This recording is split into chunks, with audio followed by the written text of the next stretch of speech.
দেশের প্রধানমন্ত্রী শেখ হাসিনাকে দেশে ফেরাতে ইন্টারপোলের রেড কর্নার জারি করা হবে। সম্প্রতি এমনটাই জানিয়েছিলেন অন্তর্বর্তী সরকারের আইনি উপদেষ্টা আসিম নজরুল। কিন্তু ইন্টারপোল কি আদৌ কোনো রাজনৈতিক ব্যক্তিদের বিরুদ্ধে রেড নোটিশ জারি করতে পারে, তা নিয়ে প্রশ্ন উঠছে। তার আগে আমাদেরকে জানতে হবে ইন্টারপোল কী এবং তার কার্যপদ্ধতি কী। ইন্টারপোল হলো ইন্টারন্যাশনাল ক্রিমিনাল পুলিশ অর্গানাইজেশন। এটি একটি আন্তর্জাতিক সংস্থা যার প্রধান কাজ হলো আন্তর্জাতিক পুলিশকে সহায়তা করা। এটি 1923 সালে ইন্টারন্যাশনাল ক্রিমিনাল পুলিশ কমিশন নামে প্রতিষ্ঠিত হয় এবং 1946 সালে বর্তমানে যার নাম রয়েছে সেই নাম হয়েছে। ইন্টারপোলের বর্তমান সদস্য সংখ্যা 196টি দেশ। এই সদস্যরা বাৎসরিক $59 চাঁদা দিয়ে খরচ নির্বাহ করে।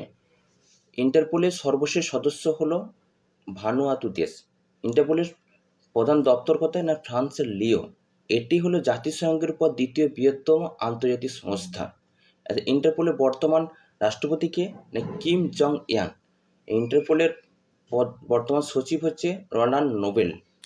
ইন্টারপোল একটি আন্তর্জাতিক প্রতিষ্ঠান যা বিশ্বের বিভিন্ন দেশের আইন প্রয়োগকারী সংস্থাগুলির মধ্যে সহযোগিতা এবং সমন্বয় সাধন করে। তবে ইন্টারপোল কোনো দেশে সরাসরি অপরাধ তদন্ত করতে পারে না বা কোনো ব্যক্তিকে গ্রেপ্তার করতে পারে না। এর প্রধান কাজ হলো তথ্য বিনিময় এবং বিভিন্ন দেশে অপরাধীদের ধরতে সমন্বয় করা। এর মাধ্যমে অপরাধীদের তদন্ত সহজতর হয় এবং দেশগুলির মধ্যে অপরাধ সম্পর্কিত তথ্য আদান প্রদান করা যায়। ইন্টারপোল রেড নোটিশ ইস্যু করতে পারে। রেড নোটিশ ইস্যু কী না, এটি এমন একটি আন্তর্জাতিক বিজ্ঞপ্তি যা কোনো অপরাধীকে আটক করতে এবং তাকে সংশ্লিষ্ট দেশে ফেরাতে ইন্টারপোল ইস্যু করে। তবে ইন্টারপোল শুধুমাত্র রেড নোটিশ জারি করতে পারে, সরাসরি কোনো ব্যক্তিকে গ্রেপ্তার করতে পারে না। গ্রেপ্তারের ক্ষমতা শুধুমাত্র স্থানীয় আইন প্রয়োগকারী সংস্থাগুলোর উপরে নির্ভর করে। এখন দেখতে হবে ইন্টারপোল কি আদৌ হাসিনার বিরুদ্ধে রেড নোটিশ জারি করতে পারে। রেড নোটিশ জারি করাটা একটা লম্বা প্রক্রিয়া। অনেক দলিল ও দস্তাবেজ সহ প্রমাণ করতে হবে হাসিনা পলাতক এবং বিচারের জন্য আদালতে তার উপস্থিত থাকা জরুরি। বিষয়গুলো অনেকেই মনে করছেন হাসিনার পদত্যাগের ইস্যুটা এক্ষেত্রে বড় বাধা হয়ে দেখা দিতে পারে। দেশ ত্যাগ করার আগে হাসিনা যে লিখিতভাবে রাষ্ট্রপতির কাছে পদত্যাগপত্র জমা করেননি তা এক প্রকার পরিষ্কার। দ্বিতীয়ত, বাংলাদেশ সরকারকে জবাব দিতে হবে হাসিনা পালিয়েছেন, তাকে দেশ ছাড়া করতে বাধ্য করা হয়নি।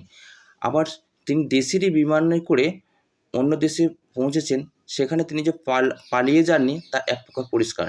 দ্বিতীয়ত, হাসিনার বিরুদ্ধে প্রায় 250 মামলা রয়েছে, তার মধ্যে 200-র বেশি খুনের মামলাতে তাকে প্রধান আসামি করা হয়েছে।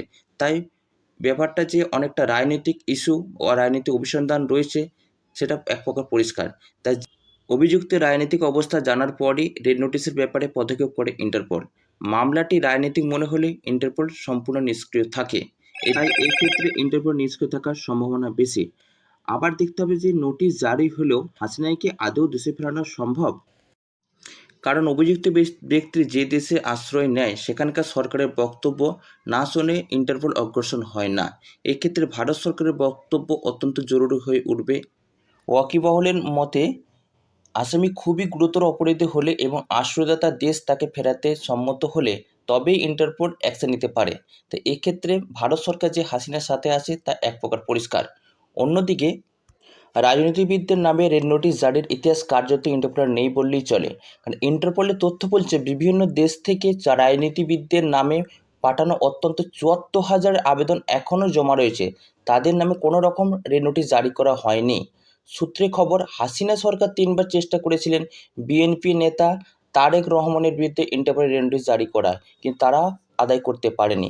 তাই এক্ষেত্রে হাসিনার কোনো টেনশন নেই এ প্রকার আমি এক প্রকার নিশ্চিত করে বলতে পারি। তাই বর্তমানের বাংলাদেশের অন্তর্বর্তী সরকার যে শেখ হাসিনাকে ইন্টারপোলের মাধ্যমে দেশে ফেরাতে পারবে না তা এক প্রকার নিশ্চিত। কারণ হচ্ছে শেখ হাসিনার আশ্রয়তা দেশ হচ্ছে ভারত। আর দ্বিতীয়ত হচ্ছে যদি কোনো ব্যক্তি জীবনহানির আশঙ্কা থাকে তখন ইন্টারপোল তাকে দেশে ফেরায় না, তৃতীয় কোনো দেশে আটক করে রাখে। এক্ষেত্রে ইউনিট সরকার যে শেখ হাসিনাকে দেশে ফেরাতে পারবে না তা আমি নিশ্চিত করে বলতে পারি।